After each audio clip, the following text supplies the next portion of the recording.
Alright, so what are we saying? You can turn off the chat, yeah. I'm a hoops player myself, says Nodrunner, and I love competitive hoops. Oh, I didn't even know that there were hoops in the game. They're way better than the casual hoops we had back in the day. I feel like a lot of people are scared of the mere mention of a competitive game mode. Maybe because they have a performance anxiety or something. I have performance anxiety, but like in a PvP game, I prefer the competitive game mode because I live with the well, it's an assumption on my part, but I live with the assumption that the competitive game mode has better MMR matchmaking. If you play enough matchmaking, I assume they spend more time in a competitive game mode to make the matchmaking work better. Because the most fun in PvP games are when you're playing with people at your own level, right? I mean, some people enjoy smurfing, I suppose. I'm not one of those people. I prefer playing... I mean, yeah, I can see that. Like, I like stomping on stuff. But right, that's what PvE games are for, and there are PvE games like that. For Path of Exile, for example, it's a great game if you want to just thrash and wreck and destroy and all that. PvE games are great for that. PvP games are more about challenge. And to have the perfect challenge, you play against people your own skill level, right? I think so. Nodrunner says, I think it does have better MMR, and there's nothing that says that you have to play well. Yeah, exactly. You end up somewhere on a normal distribution curve, right? With other people at your skill level.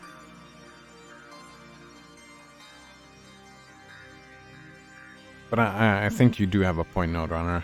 A lot of performance anxiety. Like a lot of people thinks that they want to be, just because it's competitive, they want to be the very best there ever was. Gotta catch them all.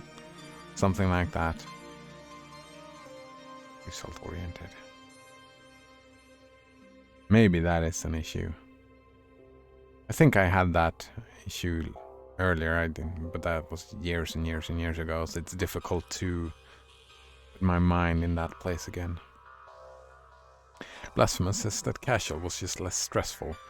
I could leave the chat on and not have to worry about some crazy guy yelling or playing rudely. Yeah.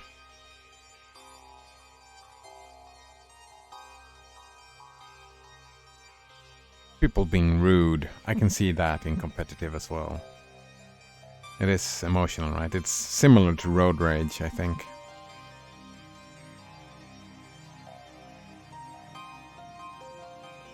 That, I mean, in my mind, it becomes a benefit.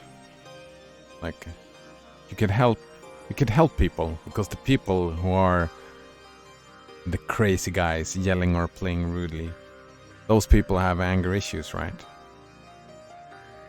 And you could help by being a positive influence on them in that very situation when they feel that terrible.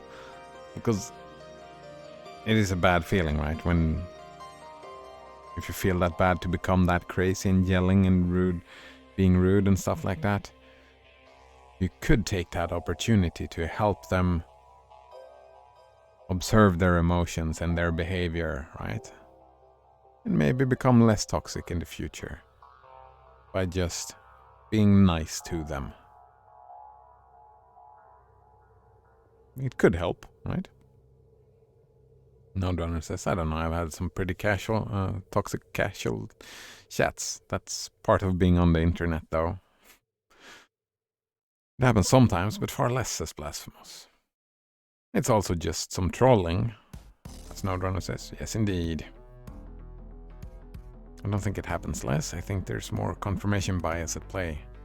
I mean,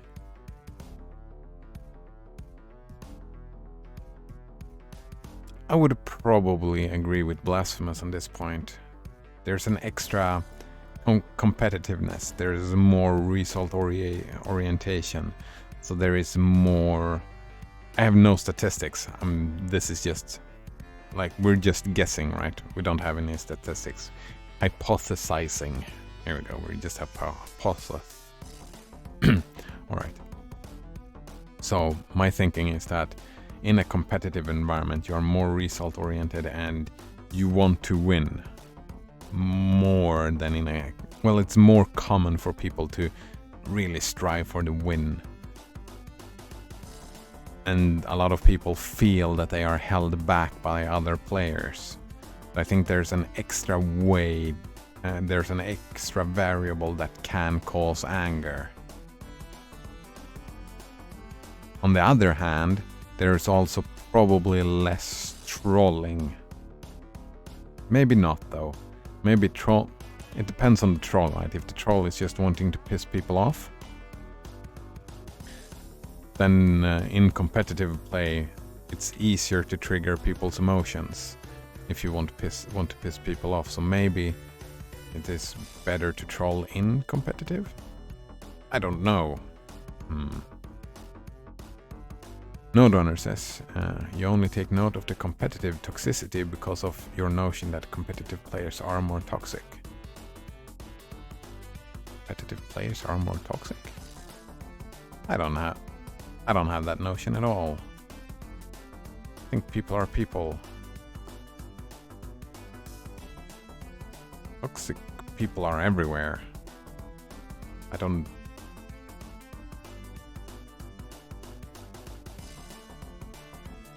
Actually, now that you put it that way, part of me wants to guess that competitive players have incentive to be less toxic because toxicity hurts the competition, right? When you're being toxic, if you're trying to be a competitive player, and if you know about these things, you know that being toxic lessens your performance and the team's performance. So if you're purely competitive and trying to be as competitive as possible, you know, trying to win and all that, stop that. Then being friendly and hopeful and pepping people on, being positive, is more competitive, right? It's a more competitive approach to playing the game. Playing the mind game as well. So from that, but then again, that's assuming that humans are rational creatures and we are not. We are emotional creatures. Blasphemous says, no, I definitely dealt with more crazy people yelling when Snow Days switched over to competitive only. Yeah, but that's not statistics. That is anecdotal, right? You don't have a single person can never have a big enough sample to say that certainty that there are more crazy people here or there. To make any such statement about how it actually is, we would need to make a formal definition of what toxicity is and what kind of behavior it is, and then we would need to study many games, like a significant percentage of all the games played. And it would be interesting to check different MMR spots as well, see where the toxicity is highest. You could compare different tiers, right? And then you could have casual as a control group, because I think the MMR is not as strict. Kind of interesting study to make, statistic information, but we don't have that, so we hypothesize. And I mean, of course, anecdotal evidence is good for hypotheses. It shouldn't invalidate that. That, of course, is a very good starting off point for hypothesizing. Well, that was... Noderunner continues, well, when someone gets mad in casual, they simply leave the game. Not necessarily. It depends on what you get mad about. Like, I have that like engagement issue. That's why trolling works very, very well on me, because I engage. I engage like a dumbass.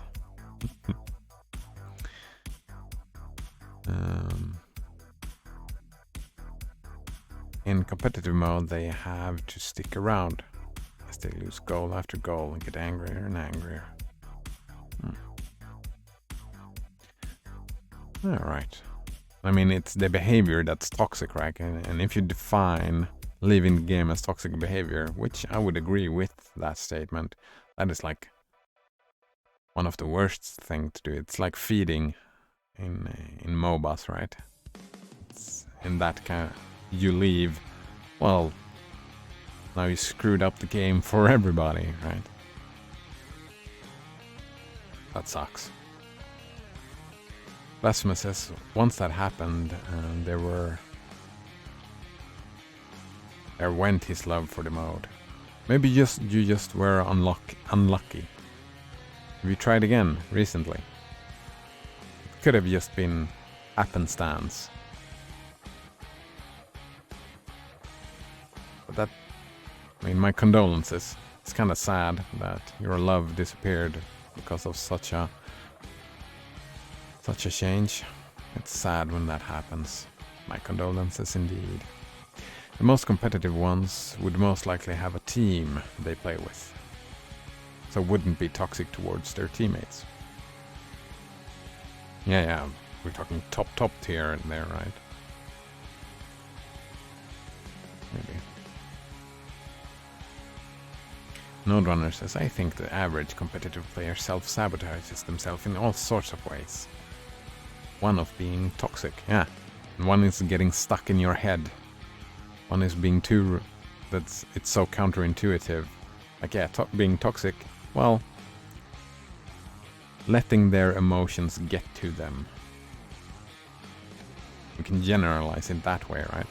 Letting your emotions get to you. And behaving toxic, like a subcategory of that as well. Both of those ways are types of self-sabotage. And yeah, been stuck in your head and victory focused. That's so counterintuitive. If you're trying too hard to win, then you're not focusing on the moment, right? And it's more difficult to be in the zone. It's kind of fun. Blasphemous says there were a lot of people complaining in the Steam discussion when Snow Day switched to competitive only. Are there filter bubbles? Well, could be filter bubbles, right? Blasphemous.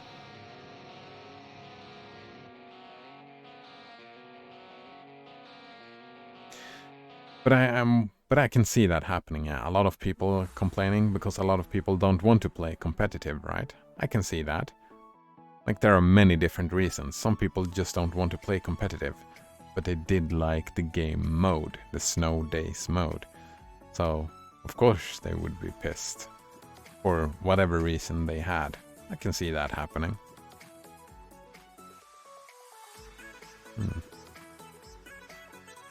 Colgate Innotab says, I have faced really toxic behavior in casual Magic the Gathering events.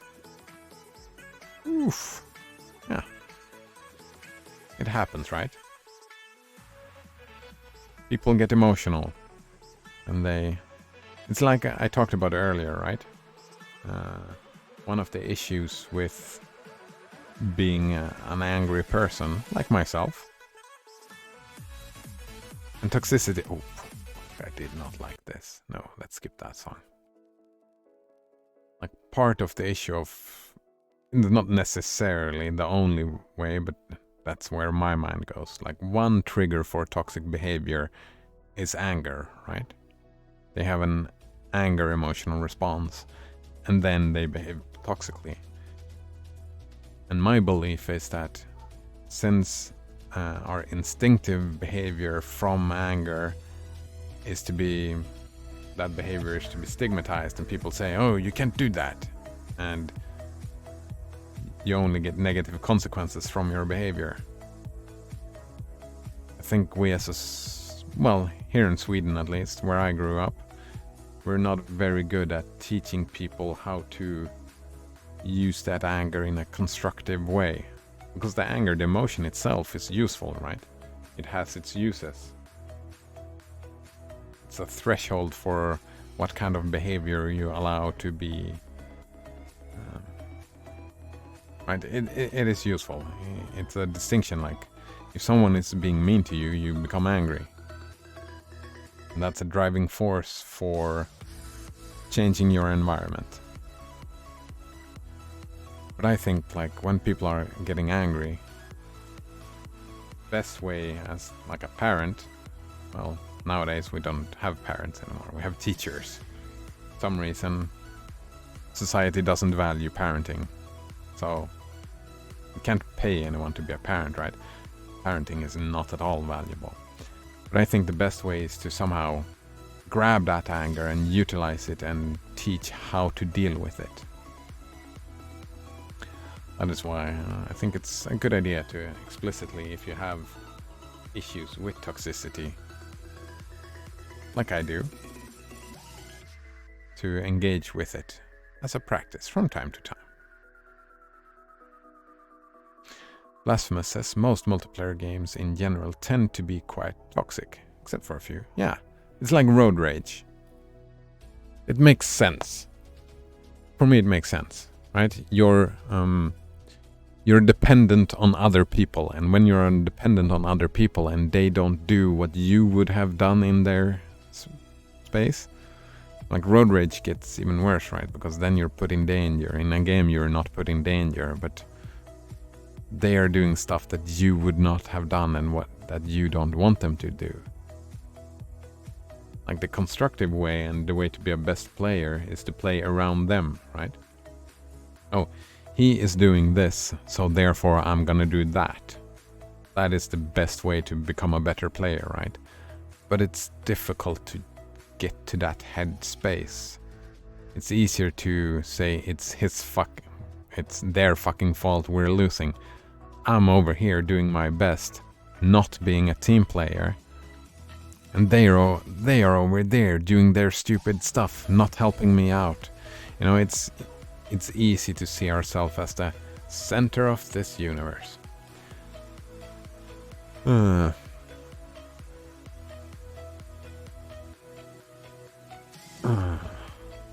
see.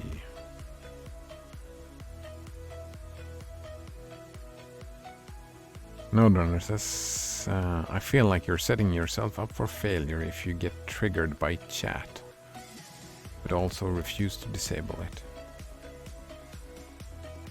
Well, I mean, yes, but it depends. Like, you can read it with explicit, like I said, you can have the idea that explicitly you know that you will get triggered, but you will practice dealing with getting triggered. So there are different ways, but why else wouldn't you disable it? I mean, you gotta have a reason to refuse to disable it, right? But yeah, you're setting yourself up for emotional. If you know you get triggered by chat and and actually read the chat, then yeah, you're setting yourself up to be triggered. That's kind of circular, isn't it? But it depends on what your goal is. The failure is relative to what your goal is, right, Nodrunner? I think. Blasphemous says, I just don't bother with multiplayer much. Yeah. I mean, to each their own. That's fine. I don't play a lot of multiplayer either. I'm more of a PvE guy myself. Some types of PvP I like. Colgate on tab says, my deck was against Spirit of... Wait. my deck was against the spirit of the format, according to my opponent. Oh yeah. And that is the typical anger reaction, right? It's when we feel that something is unfair. When we get that feeling, that triggers anger, right? I can see that happening. Just because he didn't think of it, it seems unfair to him. And he gets angry and he hasn't learned how to deal with his anger, so he gets toxic and yeah. That's not rocket science. Node Runner says, I kinda get it though. If someone is talking about you, you want to talk about it, even if it's bad. Even if it's just a stranger on the internet? Why do you want to know about it? I mean, sure, I'm in the camp of knowing is always better, right? Knowledge is power. But it's... toxicity is not about you, is it? I mean, and there are so many people talking about so many different things. You can search out, I mean, it's always a choice what you read, right? You can play a game and you can have Wikipedia or an article that is called The Curse of the Internet up on the side, and you can read that and get triggered by that.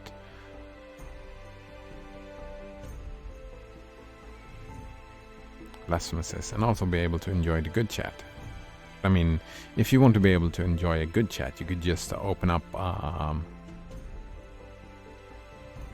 well, I'm assuming you're having two screens, so that's a bit assumption from me, but you could put a chat up on your phone on Discord or whatever, where you know there is a good chat.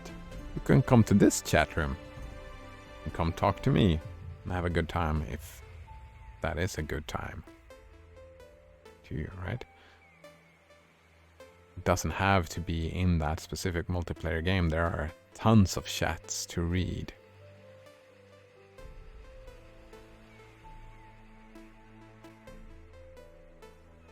I mean, maybe you're in that chat and we are talking about you in this chat when you're not here. Hey, Node Runner, what do you say to that? For some reason why YouTubers obsess over negative comments on their videos. It's human psychology. I mean, yeah. Yeah, right. We obsess over... So then, actually, I want to change what you wrote before. You said, even if it's bad. I see your point now, but then it's not even if. Then it's especially when it's bad. You can read 10 super friendly, nice comments, and then you can read one terrible comment about you. Or something like that. And that sticks in your mind. It sticks in your mind. And that, I mean, it makes sense that we work like that. It's like... It's an evolutionary advantage to adapting to dangers. Therefore, we have a tendency to look at the bad stuff. That's why, actually, I like this...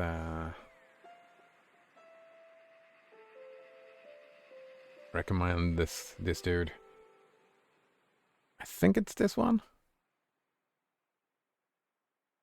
Something. I read a lot of his book anyway. Another Swede, by the way. He shows that, like, a lot of people saying that the world is getting worse and worse. But he has done his best. He looked at all the stats. And the majority of the stats, when we can look at human quality of life, it's getting better. All the time. The trend is that everything is getting better. That is what he's doing here. He's having different countries and he's moving from low quality over time, going towards high quality. That is the trend of the world we're living in. from human happiness point of view. I mean, environment, not so much, but from human quality of life.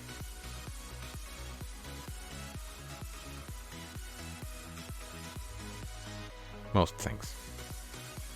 Alright, I was gonna read this for 30 minutes ago, so maybe we should start reading a little bit. Nodrunner says, the bad ones are actually the ones you want to read in a twisted way. Yeah, that is the way it is, right? Like instinctually, we tend toward the bad comments and the bad stuff. It's a bias we have. But it's also, if you're aware, you can practice. You can practice and change. So it's instinctual, but not necessary, if that makes sense. Alright, so let me summarize. I don't want to read this whole thing.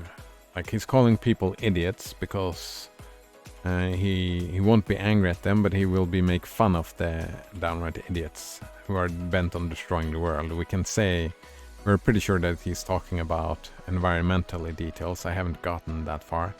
Then he compares flat earthers, anti-vaxxers, moon landing hoaxers, Trump monolith cretins, hoax of deaths from COVID. I mean, a lot of conspiracy theories. He says that they're all the same.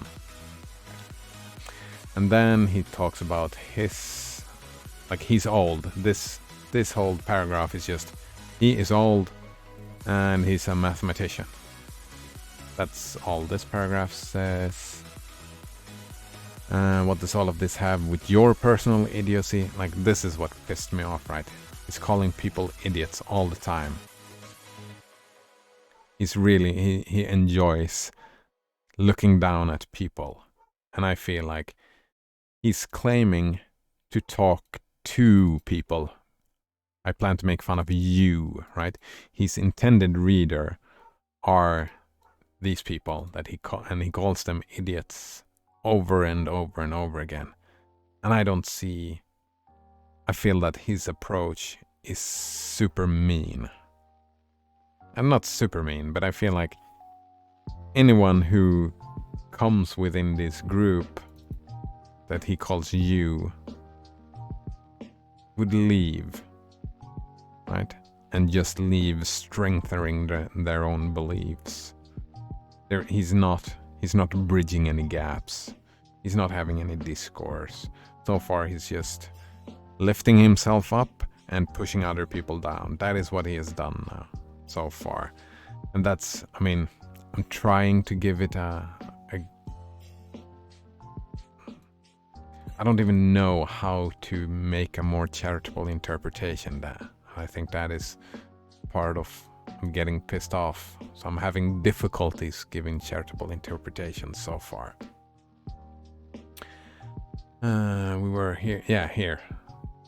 Here he talks, when he was small, we had information coming to us in a standardized manner through TV. Oh, or even reading books. Yes, books. Oh, I'm so special. I've read books. And this is just not accurate. Like, recently, a couple of years ago, when I was in high school in Sweden, we pushed the students, we forced them to read way more than I did as a kid. So I think, I'm pretty sure this goes a little bit up and down, how much books you read in school, right? I'm pretty sure that this is just his bias. Just assuming that no one reads books.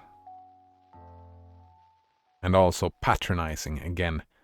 He's super patronizing people who don't read books, which is also, I mean, he's, patronizing people not reading books. I mean, I haven't read any books in a long time, and I see super much value in reading books. But reading books is not for everyone. And people have different interests and different aptitudes. So maybe again, take it with a grain of salt. I have My first impression of this dude was kind of low, so I'm having really difficulty in following along and doing charitable interpretations. I mean, it is kind of funny if we just look at it as a joke and see it like, oh, it's not about, like, I think it's this. He makes it about himself. If we just skip that part where it's about him and just say that, oh, books, it's new technology. I can see that it's kind of a funny joke, I suppose. And we can interpret it that way, I suppose. And then in that way, it's not that terrible. Colgate Innotabs points out that he's Greek, though, not a Swede. Yeah, valid point. Valid point indeed. But I'm pretty sure that they read books in their school as well. Node Runner says he would probably also patronize people who read ebooks instead of paper books. Maybe. I don't know. Leafing through paper-made pages in those antediluvian days in order to learn anything about the world. I mean, I see books. I see we have way better information standardizations now. And I really love Wikipedia as a starting off point for information. You can get the surface knowledge that you need, right? That's, as you probably see me often do, I just read the first paragraph or the first couple of paragraphs in a Wikipedia page, and then I don't look any deeper into it. Because the type of discussions that I enjoy having is, I don't need much more than that, I suppose. Maybe someday in the future we'll start reading actual full Wikipedia pages, which could be funny. Right, this is here. Somewhere here I left, I remember. He was talking about any loony in town. Like, again, who is the loony? Who decides who's loony? Who's just talking about someone who disagrees with him? Pisses me off. Still does. Making me angry. Like somebody who's actually believes that the Earth is flat. I wouldn't blame them or call them a loony for that. I mean, look out the window. I mean, it's a simple assumption to make. It comes from ignorance. It comes from not knowing, right? It's the same, like I have the same issue, right? As people stigmatizing not knowing, I have the same issue with people stigmatizing failure. Failure is part of learning. It's like failure is one of the best teachers. If you try to do something and it doesn't work out, it's super helpful.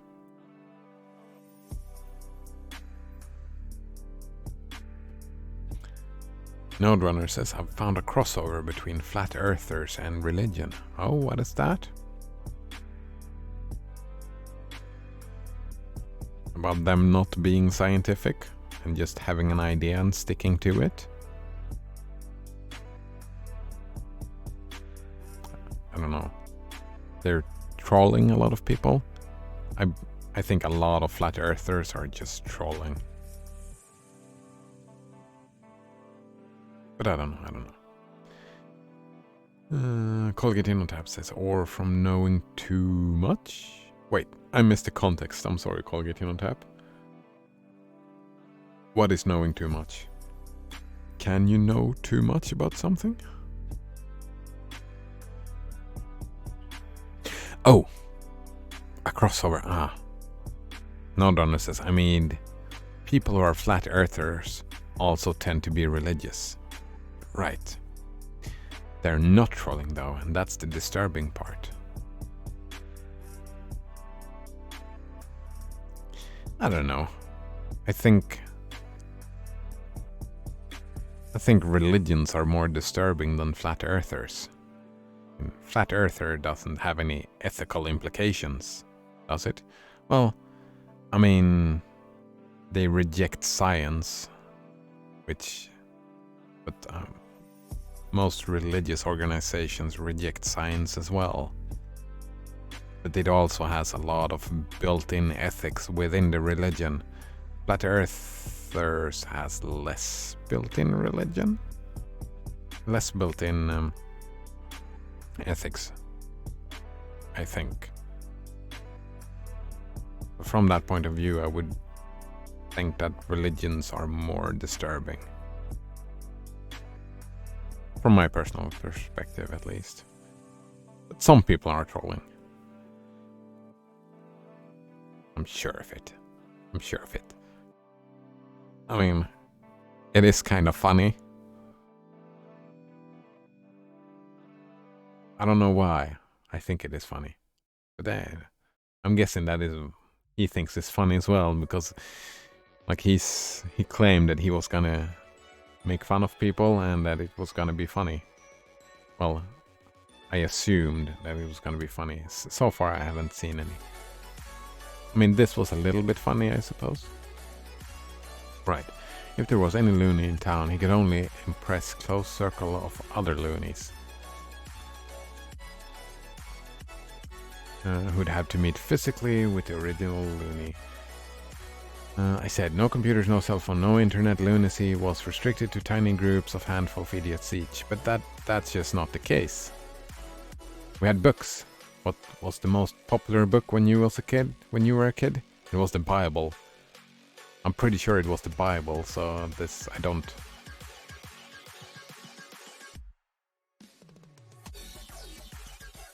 Isn't the Bible considered lunacy?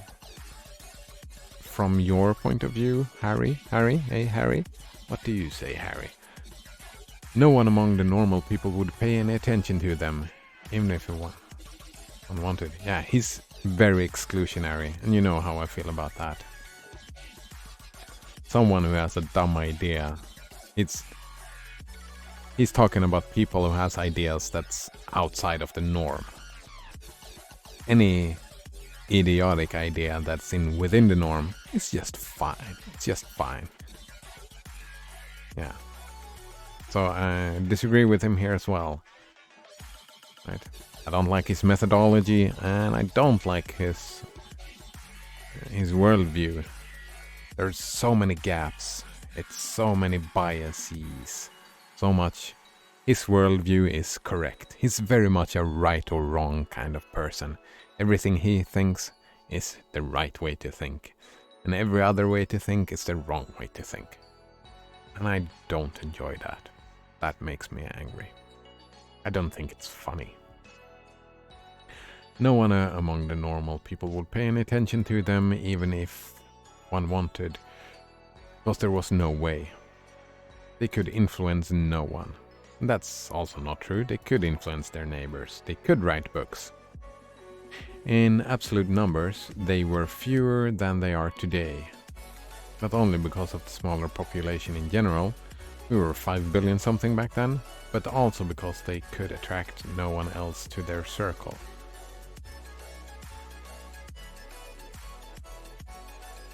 Percentage-wise, I think we're a less religious people today than at that age, so I think again that his statistics does not check out. I don't think the statistics check out, not at all. I think his premise is a false premise. I think it's making... But he hasn't defined what lunacy is. It's like, it's whatever he says it is, and as long as it's whatever he says it is, he can make up any statistics he wants, right? He can make it fit within his definition of lunacy. Semantics doesn't seem to be important to this guy. Node Runner says religious people, on the other hand, can be very reasonable. I'm pretty sure flat earthers can be reasonable as well. I don't see...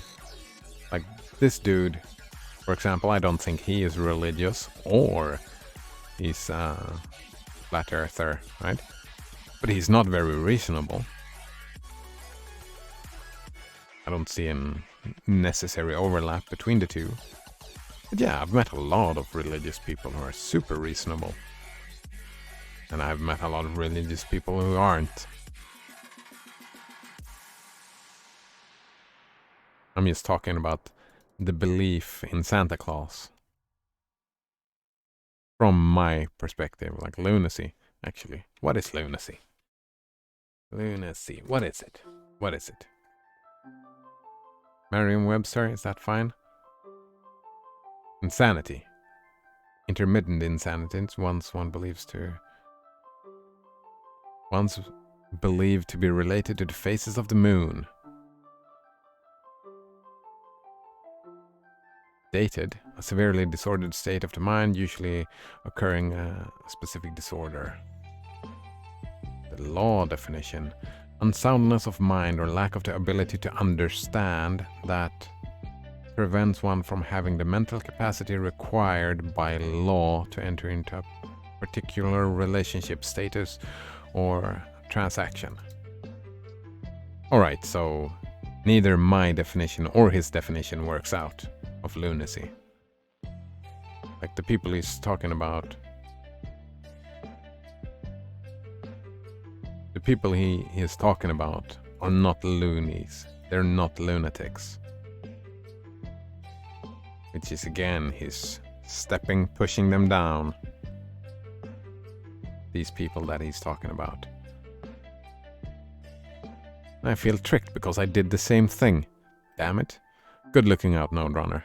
Good looking out indeed. It can be very reasonable indeed. Pushing them down, calling them lunatics. My bad. My bad indeed. Emotions run high. Make mistakes. Being weak. There we go. Node Runner says, trust me, if you speak to flat earthers, they're completely unreasonable. Well, you're making the exact same mistake you were claiming Blasphemous made before. That's your personal bias, right? That's the flat earthers that you have talked to.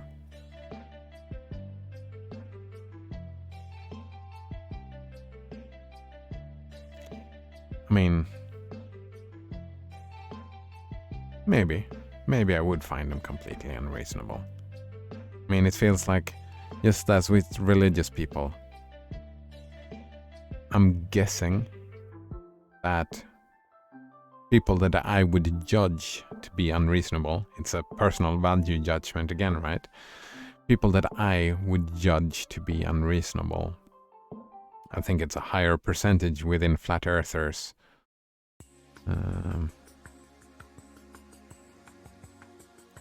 than the rest of the population, like a control group, right? I'm pretty sure I agree with you that I would talk to enough flat earthers, I would find a lot of them completely unreasonable. Same as people who are... You could divide religious people into different camps, right? When I said religious, I mean people who are... not fundamentalists, but who are actively religious people. Same there, if I take the whole population and I take actively religious people, I would probably make the value judgment about them that they are unreasonable. And I mean, that's a failing on my part, I find, like. Just thinking about it, like, right now that we're thinking about it, I think that any person could be reasoned with. It's more difficult with people who are further away from you, where your worldviews, the more your worldviews differ, the more difficult it becomes to talk to someone, reason, talk about the world, because there's so many disagreements that makes it we don't agree on this and that, and it becomes difficult.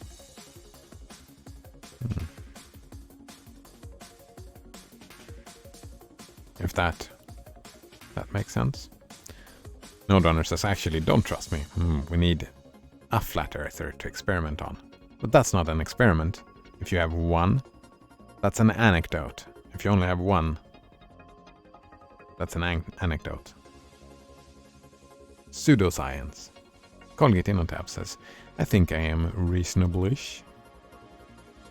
I think most people think they are. I think that I am. Node Runner, do you feel that you're reasonable? I wonder how many people, like just making a statistical overview here, asking people, do you believe that you are reasonable? Yes or no? I think I can be unreasonable in some situations. But overall, I would call myself, as well, just as Colgate in on tap, reasonable-ish. Of course, I am biased to judge my own reasonableness, says Colgate in on tap.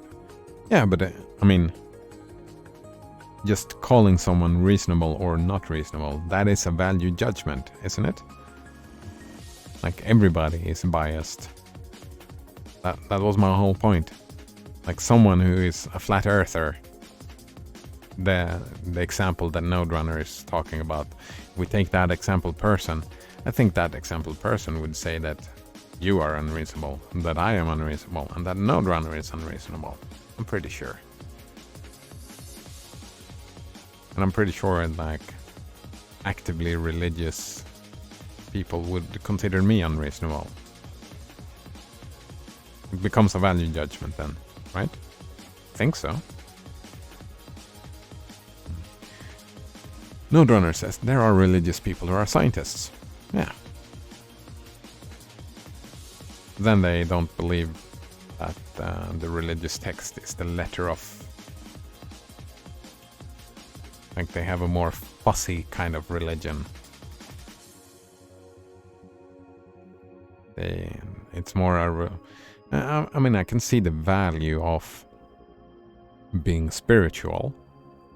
I'm not super. I've tried meditation and I've had interesting experiences while meditating, right? I've had that. And I mean, we know for a fact that praying is good for people, just like meditation is good for people. There has been studies that shows it helps, right? You feel better. But if you believe, like, if you're trying to build a worldview, trying to describe how the world works, and if you claim that the book, whatever religion you're following, is how the world works, and you're not able to bend on that point, then you can't follow along with the scientific approach.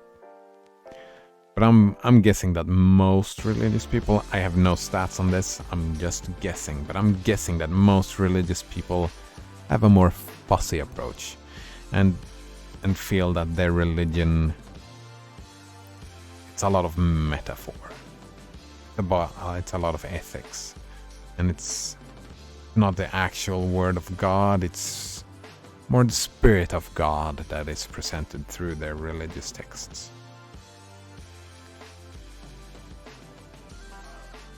And those, I can see a mesh there where you can be scientist and I have that kind of view. I'm pretty sure that is the case anyway. But if you're trying to explain reality from a scientific point of view, there will be clashes. And to be a good scientist is to follow the methodology, right? It's about changing your beliefs based on observations and rationality and all that. That's the whole point of science, right? So Node Runner continues that I think that's pretty reasonable. Flat Earthers, on the other hand, think that they are scientists because they watched the conspiracy video on YouTube. Yeah, I can see that happening. But again, I mean, you're looking at one person. It feels like you're looking at one person. This is a flat earther, and then you say all flat earthers are the same. And I don't buy that at all. I don't buy that at all. I think that, yeah, a lot of the flat earthers that exist today, the conspiracy theorists and whatnot, are probably, a lot of them are probably like the person that you're explaining, but I think it's far from everybody. Node runners saying, I'm not reasonable. I'm contrarian, which is very unreasonable. What is contrarian? I like that word. Contrarian. Like that one who takes the contrary view. Yeah, it's like the devil's advocate, right? Is that kinda? Similar anyway. One who takes the contrary view or action. I'm like that as well. I love being contrarian. I love that. I think that is super... I think that is super reasonable. That is how we evolve and create better worldviews, by being contrarian. So, but that's right. We, Node runners, I often rebel, just rebel. Oh, I'm super grateful. That I'm really happy that you do that. Questioning for the sake of questioning. Yes, exactly. I'm super happy about that. But then again, that's the value judgment. And I'm guessing that when you're saying, Node runner, that you're not reasonable and that you're a contrarian, that's you trying to be contrarian, it's not your actual judgment. I think you're... This is me strawmanning you, and I'm apologizing in advance, but I'm guessing that when you're saying that you're not reasonable, it's not from your point of view, it's from an imagined person's point of view. And the Node runner says, you caught me. Oh, I'm glad. It felt really like straw manning, but it looked like it. Like, I really don't like straw manning, but Colgate in on tap is, I believe, also being contrarian now. Well, trolling perhaps, but he's saying, I'm a flat earther.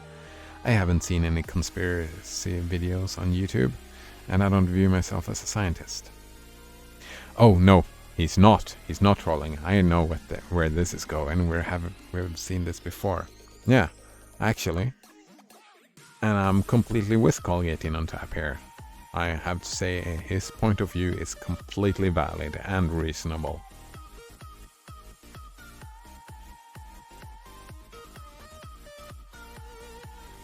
Which is kind of funny. It is kind of funny indeed.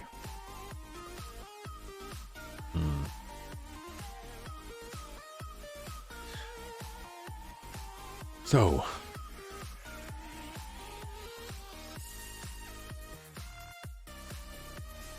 yeah, that's it.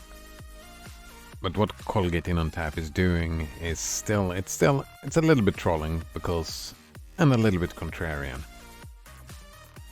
Because he's saying that he's a flat earther, but that is not the type of person that Node runner is talking about. And that is not the type of person that Harry Fondalis think is a lunatic. Right? Thus lunacy was stricken by the divide and conquer rule. He's talking about people, like, he has to be talking about people who he considers unreasonable, right? That is the way I've gotten. That's what I've gotten from these texts. He feels that some people are unreasonable, and then he push them down, make them look as bad as he possibly can, and it's a tiny bit of egomania. No, what's it called? It's not. I mean, I wouldn't call this narcissism. He lifts himself up. Yeah, his ego is poking through a lot. It's a lot about, I'm so good, they're so bad. There's a lot of that.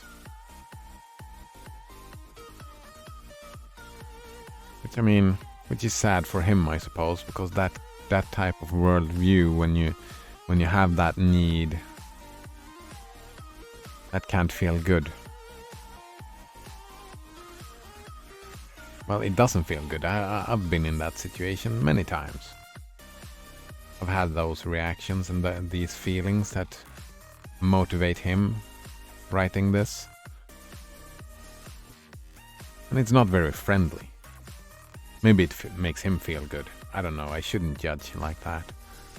For me, those motivations did not make me feel good. Being mean doesn't make me feel good. Like bullying. Like, I'm not super well versed in it, but as far as I understand, usually bullies are not feeling very good. Usually. Sometimes, I mean, we have psychopaths and all that, of course. But the majority of the time in bullying, it's all about not feeling good. It comes from a bad place. This dude is a bully, right? Gotta agree to that. He's a bully. Thus, lunacy was stricken by the divide and conquer rule. Is that a rule? Tiny groups of morons meeting at a local cafe.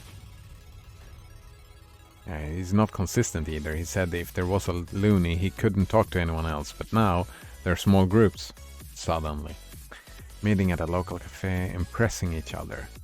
But with no such communication with other groups.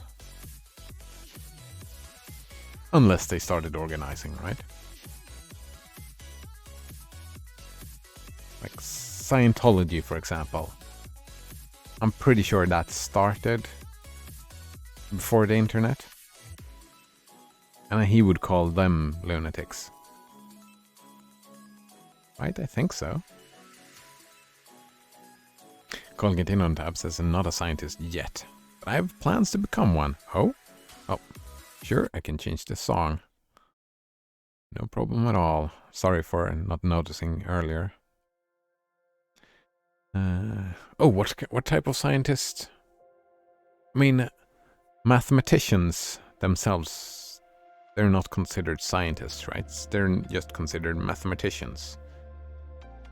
So what type of scientists do you have plans of becoming? I'm curious.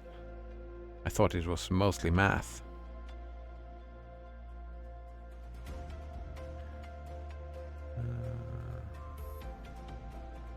No one among the normal.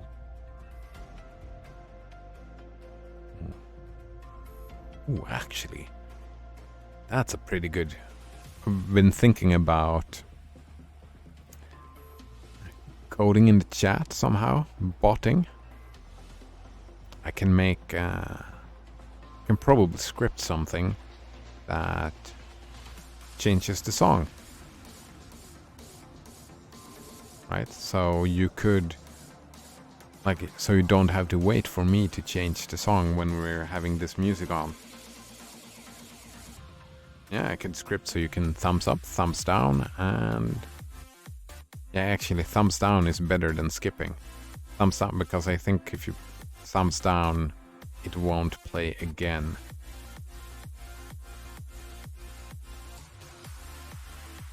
I like that idea. Oh, it was a question. You would know more than me, Colgate on tap. That's just as far as I knew.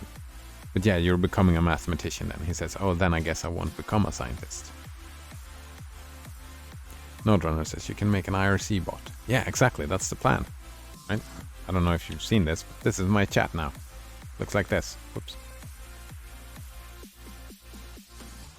Maybe a WeChat bot or IRC bot. Are they... There are differences, I suppose. No, I'm kind of thinking of having a WeChat bot, so it's actually my login here. Oh, I'm just using WeChat. I don't know if you knew I switched to WeChat after your recommendation. So I'm thinking just since switching music is only valuable when I'm here, so I can just do it from my WeChat client. Could make a script to change the song. Which, yeah, it's a fun thing to do. Not today. Probably not for a couple of days, but it's for the future. right? I've started on Gen 2. I've got to get that computer up and running. That's my media player. Won't be able to watch YouTube in the other room if I don't get that up and running. So, well, that's not completely true. I have more computers, but I want that Gen 2 up and running indeed. Alright, so now we're in his story again.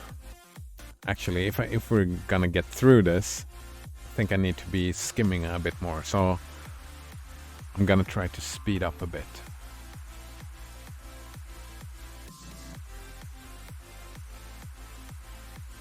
Node Runner says, you know, installing Gentoo is just a meme, right? No, it is not. You remember what we talked the other day about me learning stuff? And I believe Gentoo will help me learn more about Linux, more about compiling, more about C, more about programming in general, both Linux and programming in general. But I see it is a meme. I was actually considering the other meme, the even more meme, and going the Linux from scratch route. That is a meme. Well, as far as I understand, people don't run a Linux from scratch distro as their daily driver because it's too much work. No package manager and all that. Maybe you could get a package manager, but just upgrading security, you know, all that seems like you have to create everything by yourself, right? You have to Pacman SYU. There is no such thing in it, so you would have to implement that whole package management deal yourself, which is way above me. Maybe though.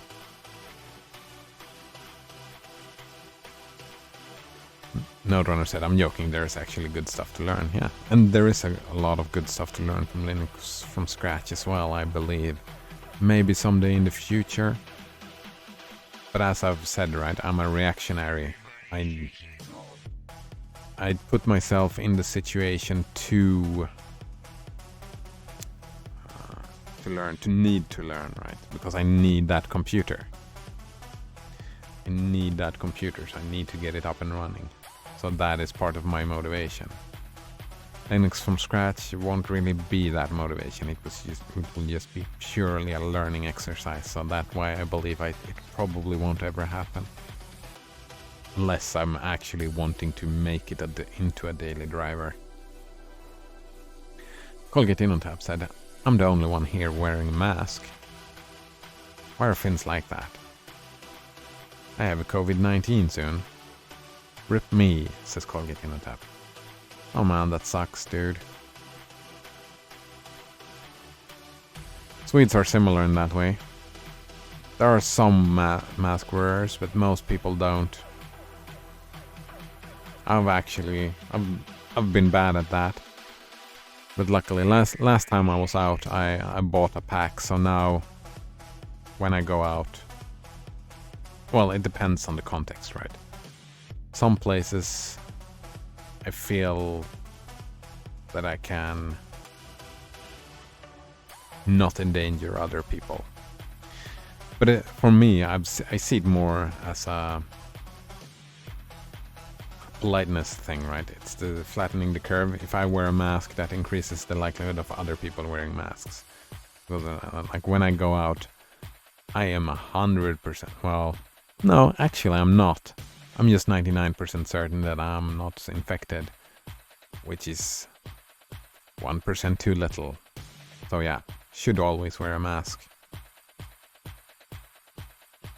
But yeah, I bought a big pack of them, so I have masks now. I don't go out very much, so I don't have to. But I'm thinking that why Finns are like that, I think it's similar. Like, I know you want to point out that our cultures are different, and they are, but I think part of it can come from just not showing up in public, feeling embarrassed about taking a stance or whatever, because it's a political act wearing a mask, right? They found it a little bit embarrassing. Luckily, if they feel that it is embarrassing and they get start blushing, the mask hides it. So just think that extra step, and then they can put the masks on. NodeRunner says that there's supplementary documentation that explains how to add a packet manager and other good stuff. Oh. Then maybe someday in the future I will be a Linux from scratch user. Maybe. Sounds interesting. But that it's still way above my knowledge level. I think Gen 2 is a little bit too difficult for me right now, and that is on the spot perfect.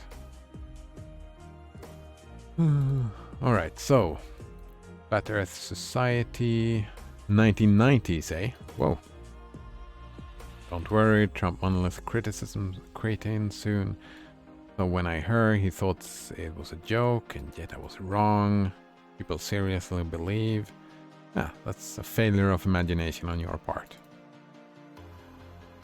And I won't blame you for that. I mean, I've failed to imagine many things in my life. Just like I don't want to blame flat earthers for being ignorant, I won't fault you for being ignorant about people believing all kinds of stuff. Harry, just the same way. How old are you, Colgate on Tap? You're in university, you'll be fine. It's the old people who die, right? Mostly. Some people are in your age die, but most people are fine.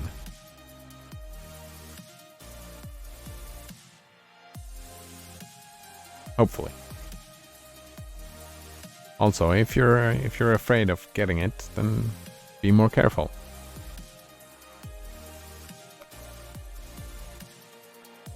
Same as the toxic players, right? Don't blame the other Finns. Well, a little bit, I suppose you have to. Like, the anger has to come there. Blame. You have to tell people, stay the fuck away from me. If you say that, stay the fuck away from my personal space. I'm guessing if you say that to a Finn, they will take a step back. Don't be as rude as I was about it, but you catch my point. Could you please take a step back? Something like that. I'm guessing, like, most Swedes would take a step back if you ask friendly, right? Not antagonizing people. Antagonizing people that's not okay in the Swedish culture. But you could ask people to, could I, like, if you're standing in the queue in the supermarket or whatever, someone gets a little bit too close, and you could ask, could you please take a step back? Then they will feel super embarrassed, right? Oh, fuck, I'm sorry. And they will take a step back, and they will be all blushed in the face and embarrassed. Because, yeah, that is it. In Sweden, we don't like to make a scene. And I'm guessing it's similar in Finland. You don't want to make a scene. And if you ask them politely, then they are in a position, oh fuck, I'm almost creating a scene here. No, I'll just take a step back and I hunch together a little bit so people don't see me.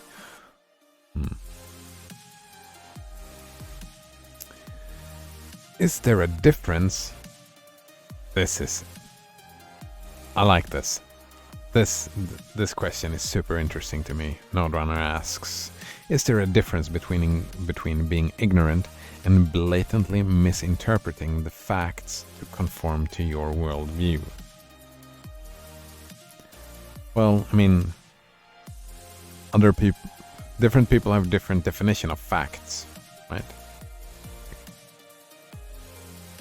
It's a fact from the flat earthers' point of view that the earth is flat. But I see your point, right? we have a similar method of constructing our worldview.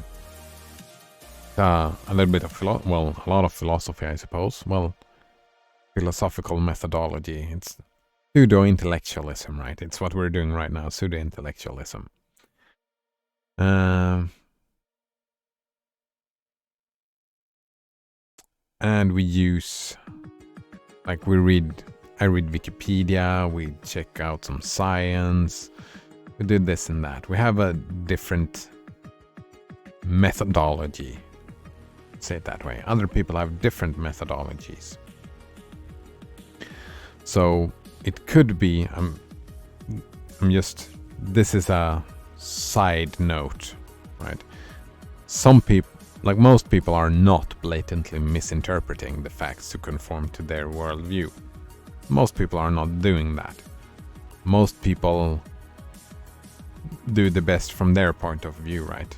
That's the whole point of why I like the principle of charity, right? Because most people are in that situation. But there are, of course, also people just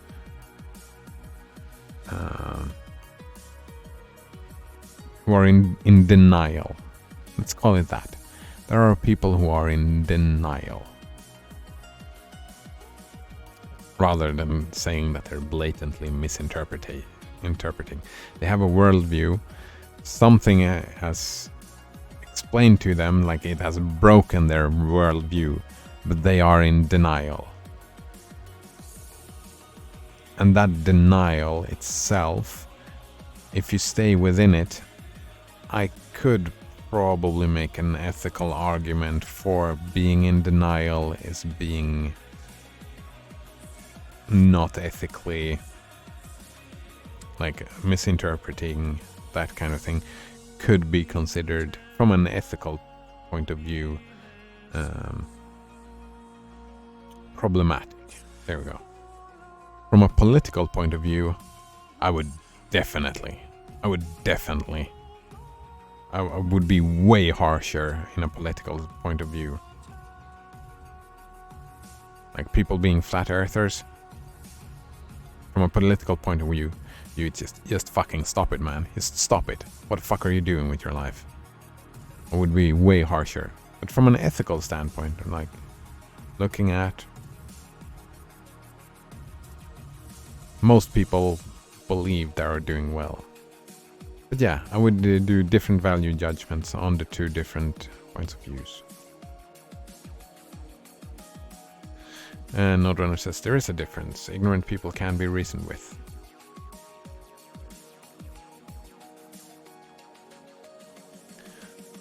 Alright. But I would argue that people in denial could be reasoned with as well. It's just more difficult. Again, you're using very binary language, very black and white language here. It feels like I said before, reasonable people is a value judgment, how far away someone is from you. Wouldn't you agree with that? That the further away someone is from you, the more unreasonable they are, and it becomes therefore more difficult to reason with. Not it's impossible or possible. Because I'm thinking that even, like, we're all human beings, right? We have the same capacity to learn. Well, we have different aptitudes to learning different things. I get that. But like someone just ignoring observations and stuff like that just to keep their own worldview, they can be reasoned with. You have to look at it from their perspective. Why are they rejecting the facts? Why are they doing that? It is because it's a traumatic experience. I mean, I think I'm being a little bit hyperbolic, but I don't know a better word to call it. it's a little bit traumatic experience to change your worldview for a lot of people. The clash when it happens. This is my worldview. Oh fuck, I've been wrong my whole life. That kind of feeling is traumatic for a lot of people. So they can be reasoned with, but it has to be done with not this methodology. It has to be done with an empathetic approach, is my belief.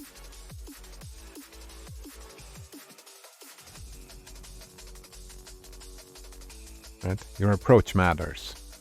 Like this approach, I don't see that is why this approach makes me angry, right? Because I don't see any value in it.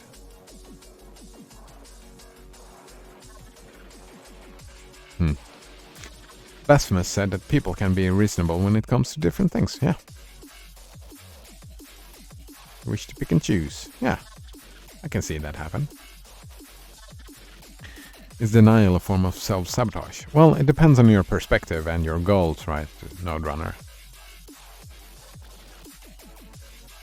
If your goal is to improve your worldview, then yeah, self-sabotage. It is self-sabotaging.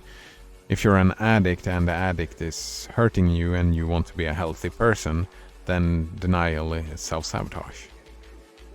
But it's also at the same time, it is what's it called? A psychological defense mechanism. It defends you from the pain, from the traumatic experience, right? It's there for a reason. So like for some people who are really out there, they could probably snap without the denial, and it would have to be a process.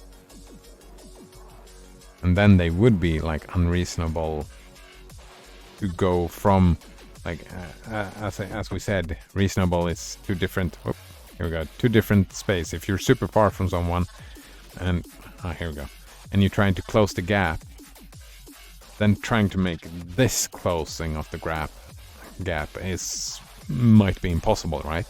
But what you can do, fuck, the camera is all wrong. Actually, I can just look here, it becomes easier. What you can do is you can move like that. And that's reasonable. If that makes sense.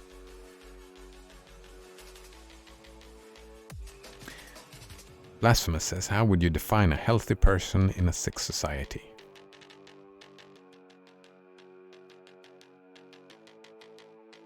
I mean, the adaptive one. The one that manages to adapt to the sick society. Some people can't deal. I mean, sick society as well, it becomes a little bit... What is sick when we're talking about society? It's... The metaphor doesn't really pan out, I'm not quite sure. But like, I'm the kind of person that gets kicked around by society. Society doesn't really like me.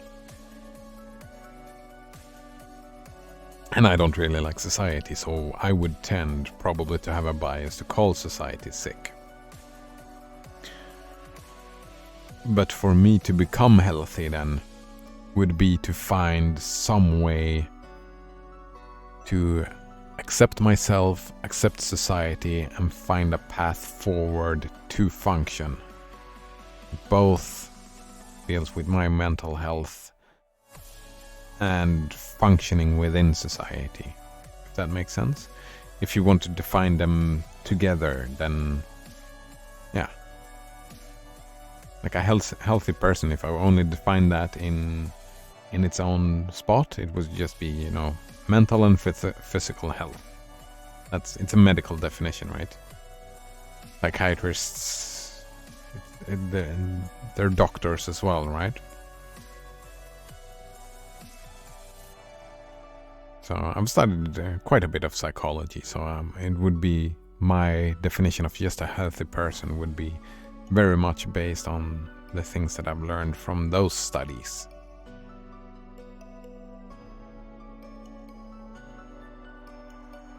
If that makes any sense, Blasphemous? What do you think about those definitions? Node Runner says society can be sick, but individuals can be healthy. Of course, everyone has their own struggles in life and nobody's perfect, yeah? But you don't need to be perfect to be healthy. Yeah, no. Of course not. I mean, I'm guessing it's like it's a scale, right? Health is a scale. How healthy are you right now? And you can move up and down.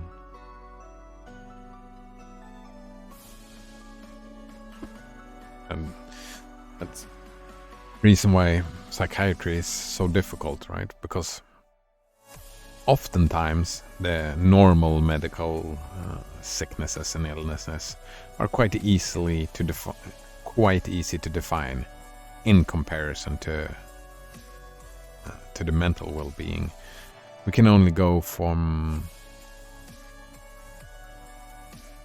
what people report, right? What people say. And that's not super helpful, because one thing that we've learned from this is that people are fucking terrible at self-reporting.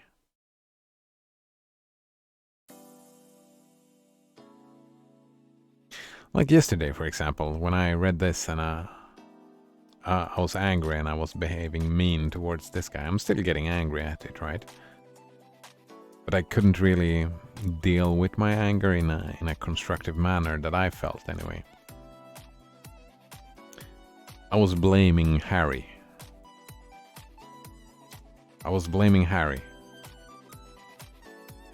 For my anger. And that was... Wait, where am I going? That is what I would have self-reported yesterday. That is not what I self-report today. Right. I'm not like, and even that the report I gave today was also like a post hoc rationalization. It might not even be. Yeah, that picture is disturbing. Thanks for reminding me. We're gonna skip past it. We're gonna skip past it indeed. We can scan the brain and we can make assumptions on, well, not in real time, unfortunately. Like, when I think about sci-fi, like a tool that I would love to have is, think like Google Glasses, like a screen where I could put something up on my glass. And like in my hat, I had it could scan my brain in real time, 3D model. So I somehow, and I could control the image. I could have, like in the top left of my view, I could just look at my brain when I wanted to. So I could make real-time correlations between what is happening in my brain and what is happening in real life. That feels like that would be such an amazing tool to have for self-improvement and mental health and all that. Because like in time, and let's assume we could move around and look at specific bits and all of that stuff. And just in real time, you could start recognizing patterns. You could see patterns, what happens here, how can I do this, how can I do that, and gain way more control over what happens in here. Node Runner says you can kinda do that now. With what the fuck are they called? Not a MRI's one, but the one with the waves, right? Yeah, you can measure brain waves with a helmet to see them in real time. Yeah, I've done that. I've having all the tests. I even have, not on this computer, but I have a 3D image of my brain from an MRI scan. It's on the other computer. I backed it up yesterday. Part of me wants a 3D printer to print it out. An image of my brain. that's kind of fun. Kind of fun indeed. All right, so the Earth is like pizza, and they keep believing with the ice wall. Like, I love a lot of what he's doing here, and I think I'm not sure, maybe that's a straw man as well, but like what I feel is a mistake that you're almost making, Node Runner, is that when you said people are blatantly misinterpreting, it's almost like people are ignorant, willfully ignorant, if that makes sense. That people know the truth, like they know what you know or what I know. They know what I know, but they just reject it, which makes them liars. And I don't think that happens. I think that is super rare. I think it's super rare that happens, that anyone actually is lying about their worldview in that manner that straw man puts it. Like, this is what he does, right? Yes, the Earth is like pizza, they believe and keep believing, with an ice wall surrounding it. Like, he has the assumption that they know that what they're believing is not real. They have to know from his point of view. He can't wrap his head around how they can come to that conclusion.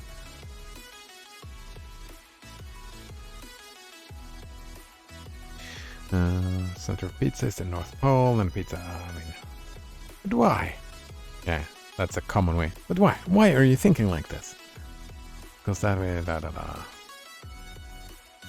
Get rich without having an actual job to do. I mean, that or what those people are doing as well, saying that without having an actual job to do, there are other ways to do that, easier ways to do that. And I mean, people are not motivated like this. It's a failure of understanding. Like, most people are very similar to you. The way you think, the way you work, most people are very similar. They've gone through similar experiences. We have similar emotional responses to things. Maybe we have different behavioral emotions, but a lot of what happens in here, and we've seen that from all the scans, they're all very similar.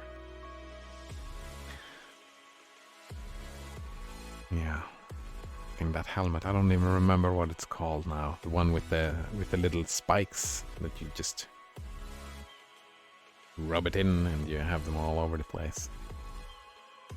Yeah, you can kind of do that, but it's not the same as having, like, think of having an interactive 3D model there where you could zoom in and out and look at that spot and see everything that happens.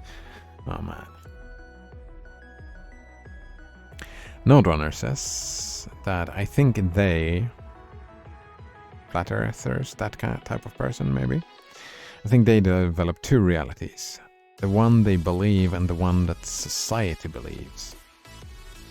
They think that they're a special snowflake because they know the truth, and all the sheeple think that Earth is round.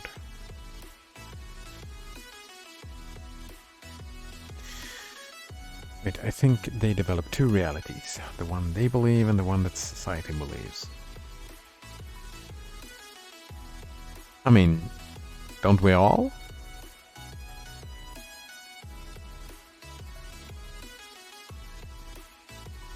Like, we internalize and we reject some beliefs, right? Like, I rejecting that a prime mover God model. I reject that, but well, Swedish society don't really believe in it, but on paper we do. But I reject that. They think that they're a special snowflake because they know the truth, and all the sheeple think that the Earth is round.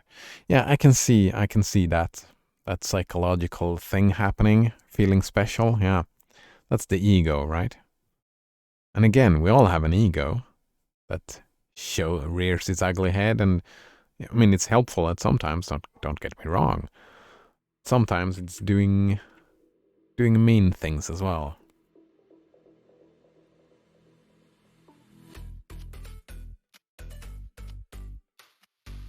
And in some sort we are a special snowflake, I would probably argue. Well, I would argue to keep your ego in check.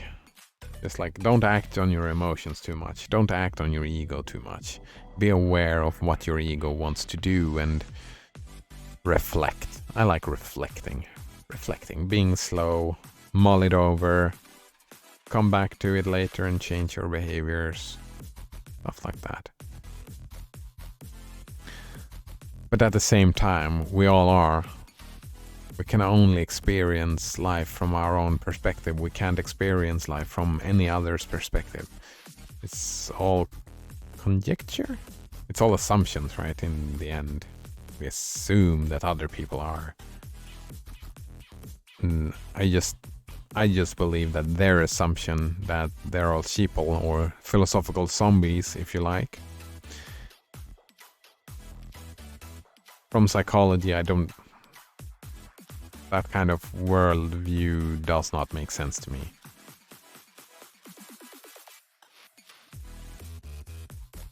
It doesn't fit for me.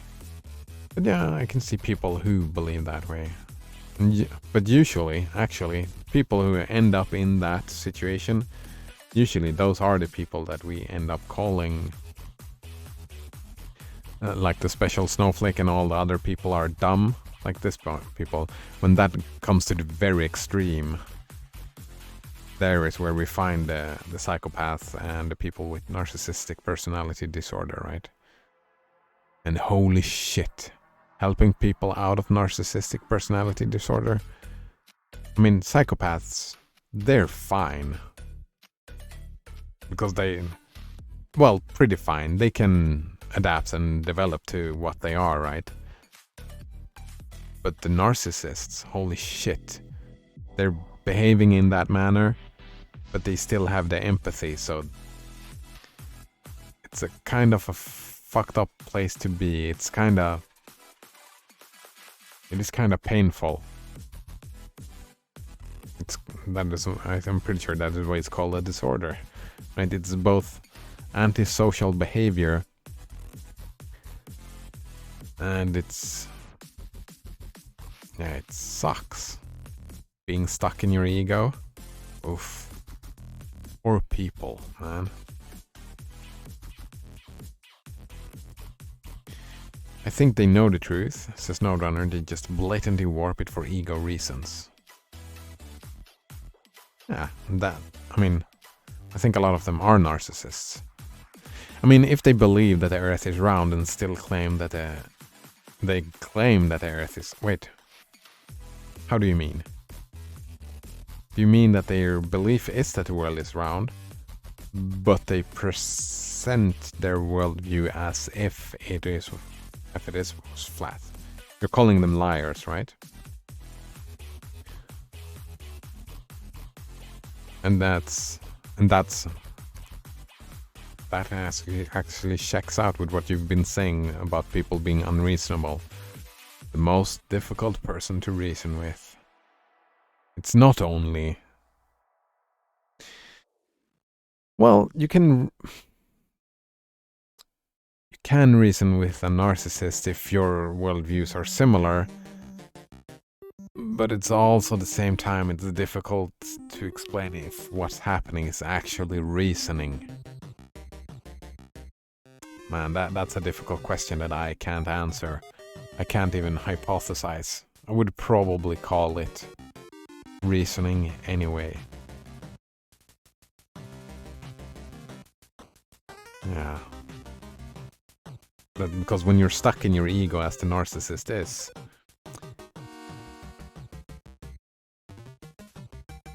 it's super difficult. Like anything you say as a person, if I say anything to you and you're if you say anything to me and I'm a narcissist, it doesn't matter what you say. Like, nothing matters of what you say. There is only what I think, and what I believe, and what I want, right? So everything you say and everything I say is just methods. It's just methods. Like facts and truths and all of those things, they are not real things for the narcissist, as far as I understand. I mean, I have been depressed, and I mean, some narcissistic traits come with depression, so I've been in that headspace, right? A little bit. Not all the way, so it's difficult for me to imagine how it is. Oh,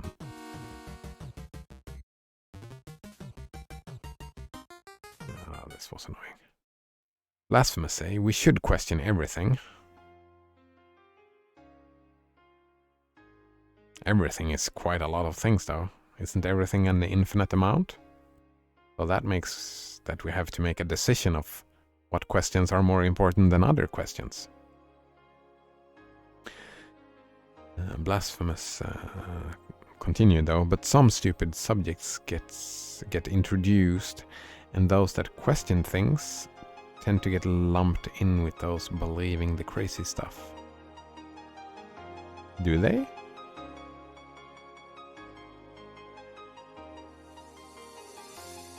I like questioning a lot of things, right? What was it called again? Contrarian. That's a little bit questioning everything, right? Being contrarian.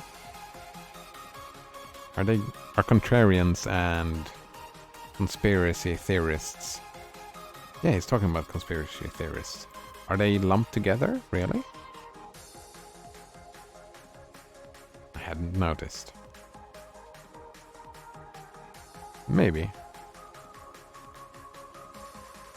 I mean, I find it so funny that they were actually turning the frogs gay. Well, not actually, but kinda turning the frogs gay. That Alex Jones meme. That, well, it is kinda what happened. I find that super hilarious. It's just, I don't fucking care if they turning the frogs gay. It's like, yeah, let them be gay, whatever. Maybe, I mean, if there is bad environmental chain reactions, then we'll try to mitigate that, yeah, for sure, but there's an assumption in Alex Jones there that gay is something bad, and I don't agree with that at all. It's just fun. It's a fun quirk of nature, I suppose. Not being gay. Turning the frogs gay. That was a quirk. They have to constantly reinforce themselves of their own belief, otherwise their ego is damaged. Yeah, there we go. That is the big issue with for the narcissist, right?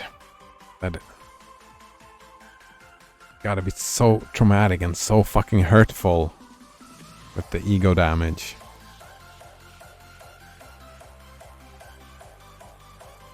So, I mean, something that for certain doesn't change the mind of a narcissist, if that is the narcissist we're talking about, is treating them like idiots. Right? They will, a narcissist, if you treat them like an idiot, will, I mean, worst case scenario, they will aim to hurt you. Best case scenario, they reject every word from your mouth and reject you as a person. And I mean, this is not helpful. This is not helpful.